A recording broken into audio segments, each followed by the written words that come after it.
আসসালামু আলাইকুম, নমস্কার।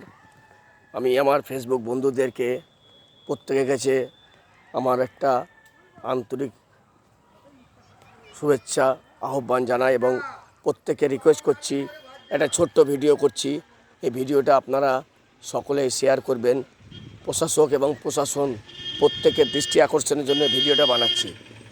আজকে এখন ধান কাটার সময়, মাটি থেকে ধান উঠছে, ধান কাটছে, ট্রাক্টরে ধান বওয়ার সময় বা ধান কাটার মেশিন যখন রোদে উঠছে, রোদে ওঠার ফলে তারা যে রাস্তা নোংরা করছে, সেই নোংরা করার যে রাস্তা এমনভাবে নোংরা করে ফেলছে, মাটি ফেলছে, তারা যদি মাঠে ওঠার আগে যদি সেই মাটিগুলো ছাড়িয়ে নেয় তাহলে রাস্তা কিন্তু নোংরা হয় না।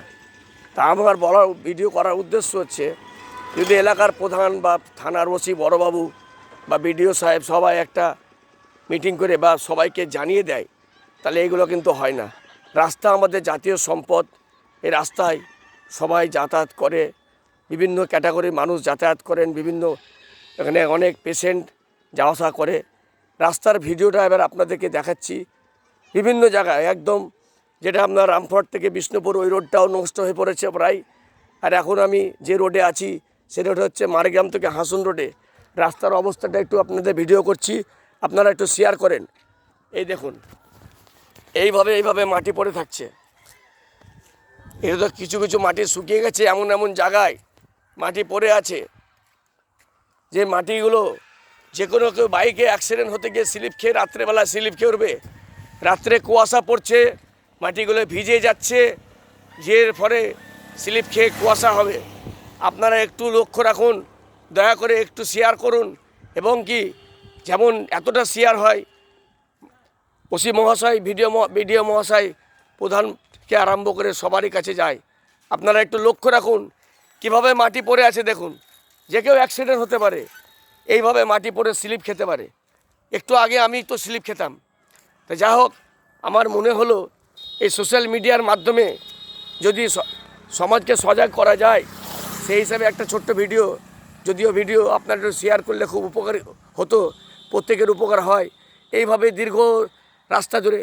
আর আপনাদের ট্রাক্টর ভাই যারা আছেন, ড্রাইভার ভাইরা আছেন, আপনারাও যদি এই ভিডিওটা পান, আপনারা একটু চিন্তা করে দেখুন যে রাস্তাটা কিন্তু আমাদের সম্পদ।